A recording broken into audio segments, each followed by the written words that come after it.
My girlfriend faked a miscarriage to keep me around, so I got the truth. Took her to court, and she's now jobless, homeless, and alone.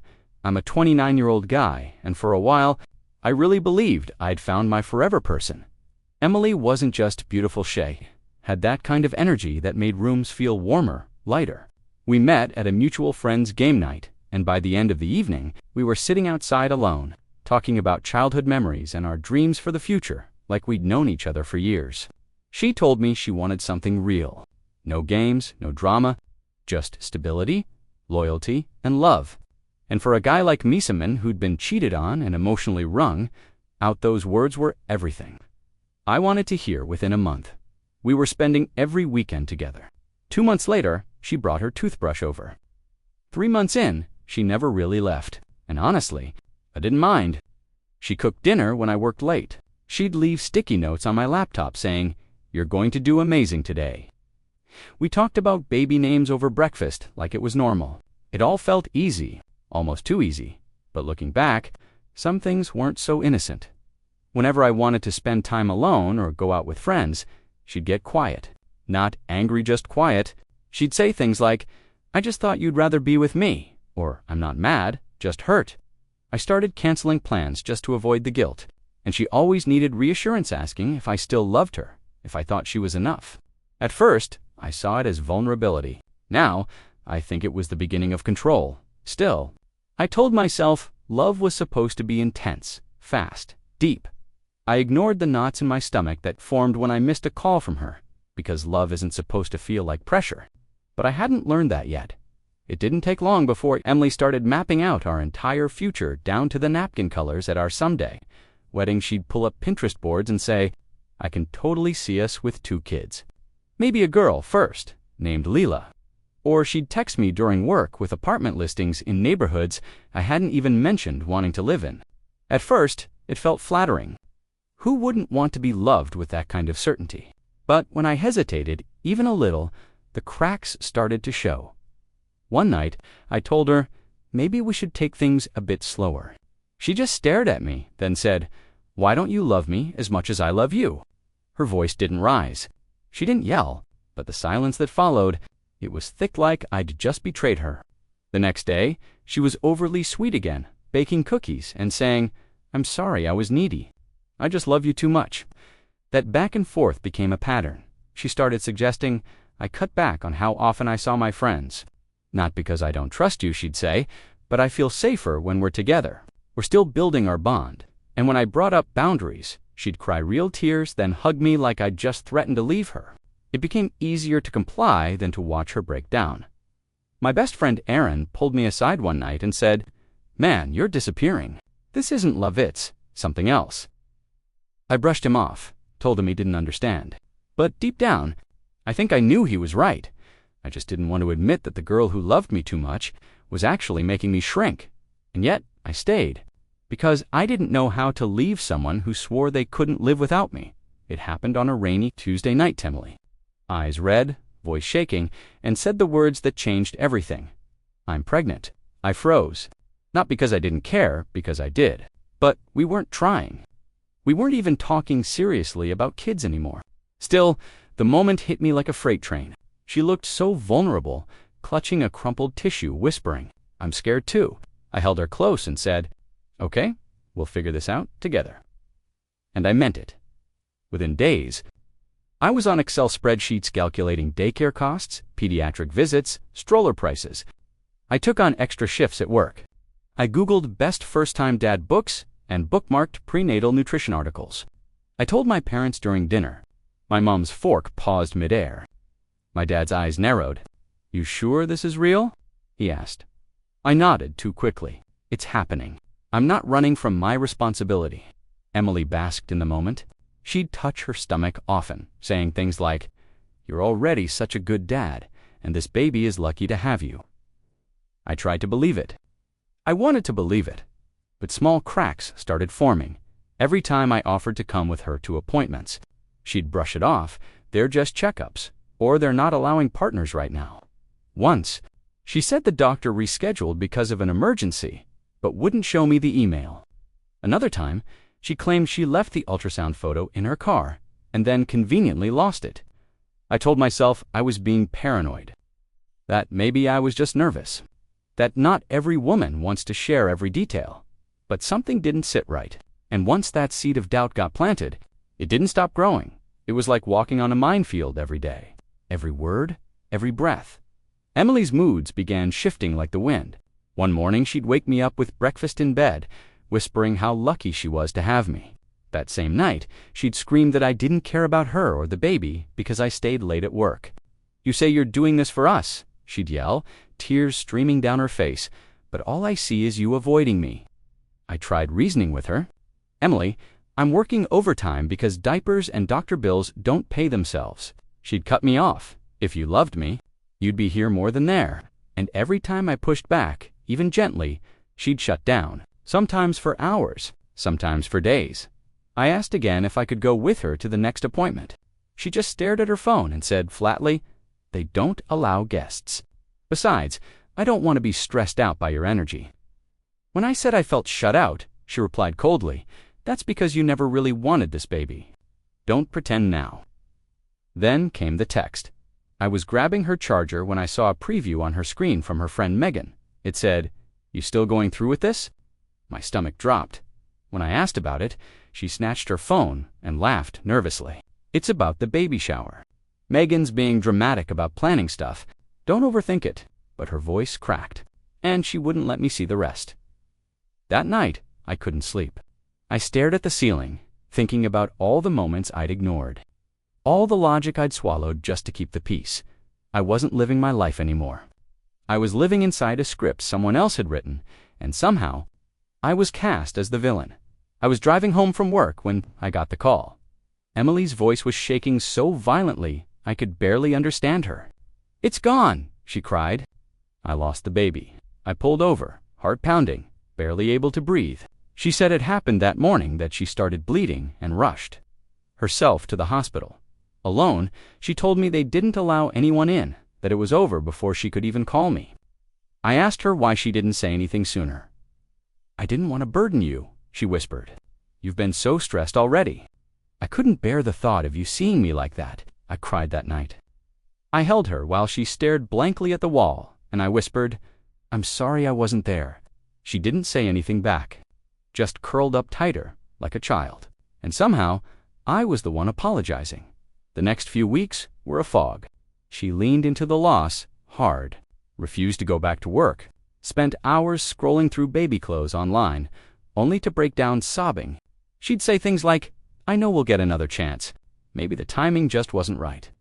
Then she'd cling to me like I was her only lifeline, not because I fully believed her, but because what kind of man leaves someone who just miscarried? The guilt was suffocating. I cooked for her, cleaned up after her, slept next to her while she whimpered through the night. But something was off. There were no discharge papers, no medication, no I asked about them gently. She'd change the subject or act like I was heartless for needing proof. My mother noticed too. She pulled me aside one afternoon and said quietly, "Son, grief doesn't hide. It reveals, and something here isn't adding up." I didn't want to believe it, but deep down, I already knew it happened late one night while she was in the shower. I wasn't snooping, at least. That's what I told myself. I was looking for her spare charger in the drawer by her bedside table. That's when I saw it, a white envelope from a local women's clinic, dated right in the middle of her supposed pregnancy. It was unopened. My stomach tightened. For a moment, I considered putting it back. But something in me, some buried instinct, told me to look. The paper inside was crisp, clinical, and cold. Pregnancy test result, negative. I sat there staring at it until the sound of the shower stopped. My hands were trembling. When she walked out wrapped in a towel, I held up the envelope. "What is this, Emily?" Her face went pale. Then she forced a laugh. "That's old. They messed up the test. I had another one that was positive." "Then show me," I said quietly. "Show me the second one." She blinked, eyes darting, voice rising. "Why are you interrogating me? You think I'd lie about something like that?" I said nothing, and that silence broke her. She started sobbing, then shouting, then whispering, "You're cold. You've changed. Ever since I told you I was pregnant, you stopped loving me."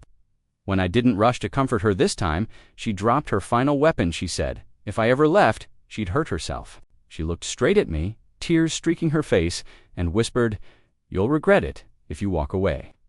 Something inside me snapped. It wasn't anger, it was clarity. This wasn't grief. It wasn't love. It was control, and for the first time, I realized the woman I thought I loved. It was capable of anything. I didn't confront her again. I didn't yell, didn't pack my bags, didn't tell anyone, not yet. Instead, I started collecting. Quietly, I pulled our call logs, matched dates with the times she claimed to be at appointments, found no gaps, no missed time, no calls from clinics. I started saving her texts, the ones where she guilt-tripped me for questioning her, the ones that contradicted earlier messages. I even took pictures of the unopened prenatal vitamins that had never been touched. Then I called the clinic. I expected pushback, privacy laws, dead ends. But when I explained that I was listed as the emergency contact, the receptionist paused. "Emily Monroe?" she asked. "She came in for a test a few months ago. It was negative. That was it. The truth, cold and clinical, like the paper I found in her drawer." And while I was unraveling the lie, she was doubling down on it. She posted a black and white ultrasound image she pulled off Google, captioned it, "We were so close. Rest in peace, little one." Hundreds of likes, dozens of comments. Her coworkers brought her flowers. Old friends messaged me condolences. When I asked her why she posted something fake, she lashed out. "You don't know what I've been through. You're cold, distant." This is exactly why I felt alone during the pregnancy. And just like that, she flipped the narrative. Started telling people I was emotionally abusive. That I couldn't handle the trauma. One of our mutual friends even called me saying, "Man, what the hell happened to you?" I didn't defend myself. Not yet, because she wanted a victim narrative, so I decided to give her one. But this time, it'd be written on my terms. I didn't tell her I was leaving. I didn't give a speech. I didn't pack in front of her one morning while she was out running errands. I loaded my essentials into the back of my car-closed laptop, hard drives, and every piece of evidence I'd gathered. I left my key on the counter, took one last look around that apartment filled with staged grief and false memories, and walked away. Then I blocked her. Phone, email, socials gone. I didn't owe her another performance. Mutual friends reached out within hours. Did something happen? One asked. I kept my response short. The truth will come out soon. I wasn't going to get into a comment war or text fight.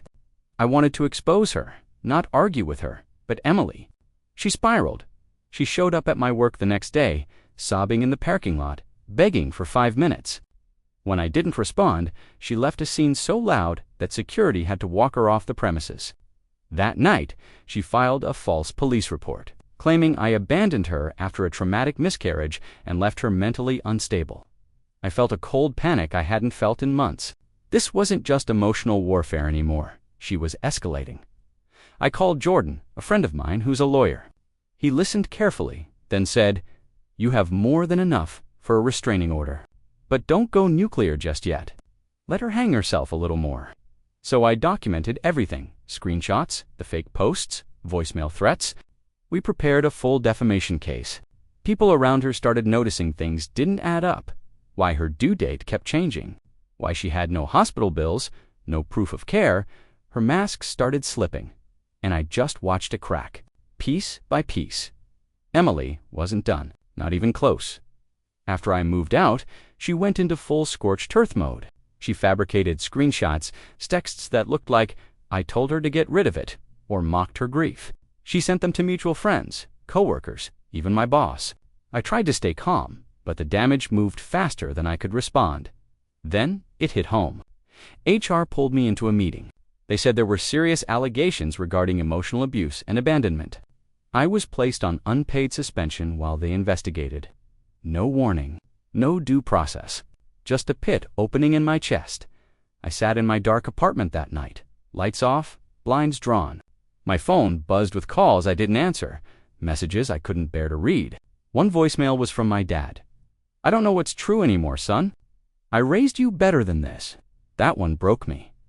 I stared at the wall for what felt like hours, thought about everything I'd done right, working hard, staying loyal, trying to be good, and yet somehow I was the one being painted as the monster. The part that hurt most wasn't the job, or even the lies it was, that people I loved actually believed her. I thought about walking away, about disappearing completely. But Jordan, my lawyer friend, called the next morning with a tone I hadn't heard before. "Check your inbox now." It was a voice recording. She hadn't realized her phone was still recording during one of her rants. And there it was, her voice, clear as day, laughing. "He'll never know I was never pregnant.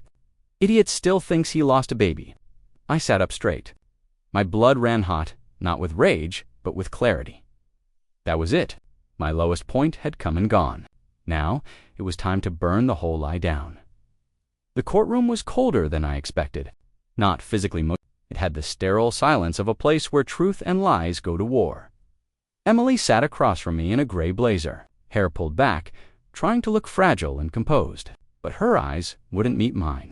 Maybe for the first time, she sensed that I wasn't the same man who used to beg her for peace. My attorney stood, calm and clinical, and began presenting the evidence. First, the clinic documents clear and irrefutable negative test results. No record of prenatal visits, no miscarriage treatment. Then, the text message is carefully organized into timelines showing contradictions, guilt trips, and emotional manipulation. A picture of control, not grief. Finally, the audio recording. That moment, she thought no one was listening. Her voice echoed through the courtroom. "He'll never know I was never pregnant." You could feel the oxygen leave the room. Emily's composure cracked instantly. Her lawyer leaned in, whispering furiously, but it was too late. Under cross-examination, she began stumbling, first denying, then blaming, then crying. She said she was scared, confused, and that none of it was supposed to go this far. But it had, and now it was all unraveling. I didn't say a word. I didn't need to. Watching her panic under the weight of her own lies, I felt something unexpected. Not triumph, freedom. For the first time in months, I thought, I didn't feel angry. I felt free. The judge's verdict was swift. Her defamation claim was dismissed. My record cleared. A restraining order was granted. She left the courtroom with her head down, her mask shattered, and the whispers of onlookers trailing behind her. She had tried to build her story out of fiction, but I brought receipts. Word spreads faster than fire when the fuel is lies. And Emily had built a bonfire. Less than a week after the court ruling, HR at her office launched a quiet internal audit. It didn't take much. She'd sent fake screenshots and sob stories during office hours, even tried to rally coworkers into her narrative.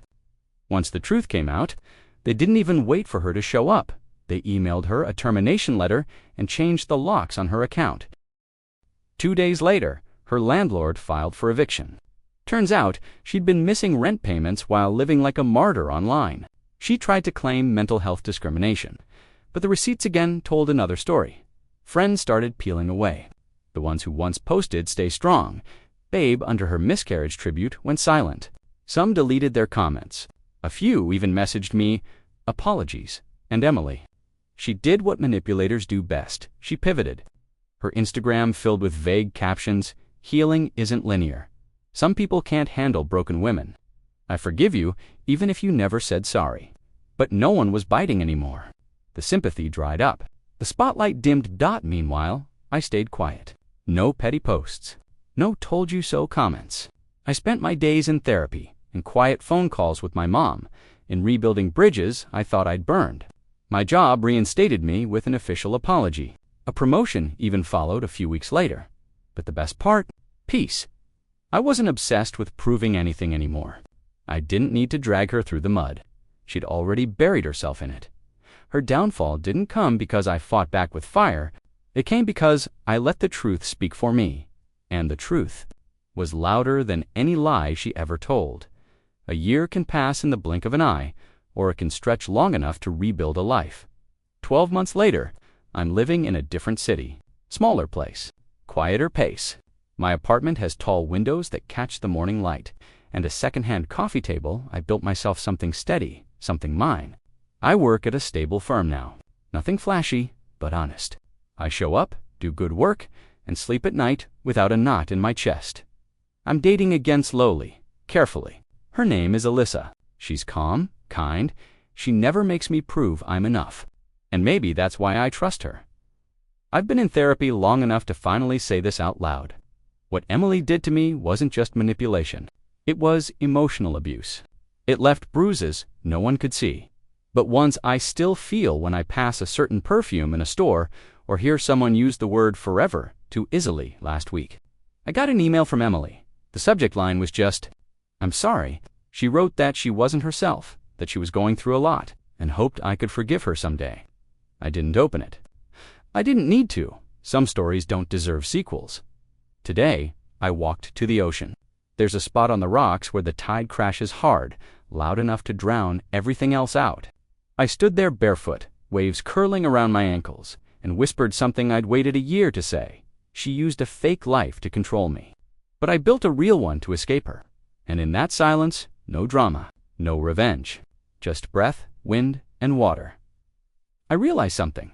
Peace was the best ending I could have asked for. And it was mine.